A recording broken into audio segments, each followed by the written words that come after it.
Hello good people, কি অবস্থা সবার? কেমন আছো? আজকে কোথায় কোথায় গেলাম, কি কি করলাম, কাদের সাথে গেলাম, সবকিছু নিয়ে থাকছে আজকের ভিডিও। ফ্রেশ হয়ে আসছি, রেডি হব। তার আগে আমি আয়রন করে ফেলবো জামা। জানো আমি জামা আয়রন করা ছাড়া না বের হতে পারি না, খুবই আনইজি আর আনটাইডি ফিল হয়। এক সেকেন্ডে জামা চেঞ্জ করে ফেললাম। আর এটা হচ্ছে আমার আজকের আউটফিট। আমার কুর্তিটা কি সুন্দর, তাই না? চলো তোমাদের সাথে রেডি হয়ে গল্প করে করে। আজকে যাচ্ছি আমার বেস্ট ফ্রেন্ড তনির সাথে, সে কিছু জিনিস কিনবে। স্নান করেছি অনেক আগে, তাও চুল ভিজা। হেয়ার ড্রায়ার ইউজ করব। এটা হচ্ছে ওয়ালের হেয়ার ড্রায়ার, এটা আমি অ্যাব্রোড থেকে আনিয়েছি। এখানে এই সুইচটাতে অন করতে হয়, আর উপরের সুইচটা হচ্ছে কুল এয়ারের জন্য। অন করার সাথে সাথে হট এয়ার আসবে, কিন্তু উপরেরটাতে প্রেস করে ধরে রাখলে তারপর হচ্ছে কুল এয়ার আসে। ইউজ করেছি প্রায় 5-6 বার, আর বেশ ভালোই এটা। এবার এটা খুলে আমি অন্য আরেকটা লাগাবো, আর এটা হচ্ছে গিয়ে একেবারে স্কাল্পের মানে ভিতরের দিকের চুলগুলা যাতে শুকায়, এই জন্য। আমি 1 সেকেন্ডে সিম্পল ভাবে রেডি হয়ে চলে এসেছি। আর আমাদের টিপ তো তোমরা জানোই, দেয়ালে লাগানো থাকে, বাথরুমের আয়নাতে লাগানো থাকে। তো হ্যাঁ, টিপ করে নিলাম একটা। রেডি হওয়ার পুরো ভিডিও দিলে আরো লম্বা হয়ে যাবে ভিডিও, তাই অনেক কিছু অফ ক্যামেরা করে ফেলি। ছোট্ট টপ দুল পরে ফেললাম কানে, আর এক হাতে ঘড়ি আর আরেক হাতে ওয়াচ। এই তো শেষ, আমি রেডি।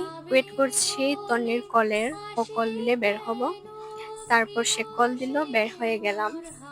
আর এই যে ওনারা, তন্নি আর সাথে হচ্ছে ছোট বোন পূজা। আমরা প্রথমে যাচ্ছি আড়ং-এ। তন্নি গিফটের জন্য কিছু জিনিস কিনবে।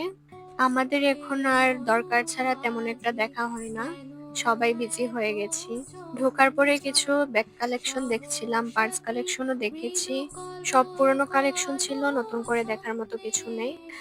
তন্নি আড়ং আর্টের ফেস প্যাক কিনলো, আর দুজন আন্টিকে গিফট করার জন্য মাটির এই জিনিসগুলো নিল। কেনাকাটা শেষে ঘোরাঘুরি করে সবকিছু দেখে আমরা কিছু ভিডিও ক্লিপ নিলাম, ছবি নিলাম।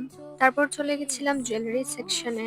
আমি একটা অ্যান্টিকের রিং দেখেছিলাম একটা ভিডিওতে, তো এরকম আমি চাচ্ছিলাম কিনতে, কিন্তু সেরকম পাইনি। সেটার ছবিও আমার কাছে নেই, কোডও নেই, তাই কেনা হয়নি আর। পরে গেলাম মরিসে, আমি একটা লিপ লাইনার কিনবো বলে। মরিস নিয়ে না আমি আলাদা ভিডিও করবো নে, না হয় আরো বড় হয়ে যাবে ভিডিও। যে দুটো লিপ লাইনারের জন্য গিয়েছিলাম সেগুলো আর পাইনি সেখানে, তো পরে চলে গেছিলাম রেডে। সব শোরুম গুলো কাছাকাছি থাকায় আমাদের জন্য সুবিধা হয়েছে, আমরা হেঁটে হেঁটেই এক জায়গা থেকে আরেক জায়গায় গিয়েছি। আমি অনলাইন থেকে বেশিরভাগ শপিং করলেও মাঝে মধ্যে শোরুম থেকে শপিং করি। আর যেগুলো থেকে শপিং করি সেগুলো হচ্ছে মরিস, ইউকে শপ, রেড। এগুলোতে authentic skin care plus makeup products পাওয়া যায়।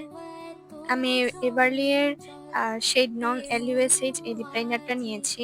এটা এর আগেও আমি ইউজ করেছি, আর রেগুলার ইউজের জন্য এটা পারফেক্ট। এখানে কেনাকাটা শেষে বের হয়েছি, তো হঠাৎ চোখে পড়েছে একটা স্টোর, যেটার নাম হচ্ছে নিবেদিতা।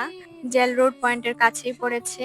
আমি আশা করছি তোমরা একবার হলেও এটা ভিজিট করে আসবে। এত সুন্দর এই স্টোরটা, কি সুন্দর ক্লাসি আর ইউনিক শোপিস গুলা আছে সেখানে। ফ্লাওয়ার বেস আছে, মাটির অনেক সুন্দর সুন্দর জিনিস পাবে। ওনাদের কোনো ফেসবুক পেজ নেই, না হয় ট্যাগ করে দিতাম। এখান থেকে বের হয়ে বাটাতে গেলাম। আরো কিছু কেনাকাটা শেষে এবার খাওয়ার পালা। তো চলে গেছিলাম আমরা পানশিতে। আমরা হাফ গ্রিল আর নান অর্ডার করি, মোটামুটি ভালোই ছিল। তারপর আমরা চা অর্ডার করি, চাটা না এত ভালো ছিল কি বলবো। আর দেখো গুলানোর পর কি সুন্দর একটা কালার চলে এসেছে চায়ের। আমরা বসে বসে চা খাই আর বেশ কিছুক্ষণ ধরে গল্প সল্প করি। আমরা বের হলে আমাদের গল্প যেন শেষই হয় না। চা খাওয়া শেষে বের হয়ে যাই। আর এই তো বাসায় চলে যাওয়ার সময় চলে এসেছে। আজ এ পর্যন্তই। তোমরা ভালো থেকো। টাটা।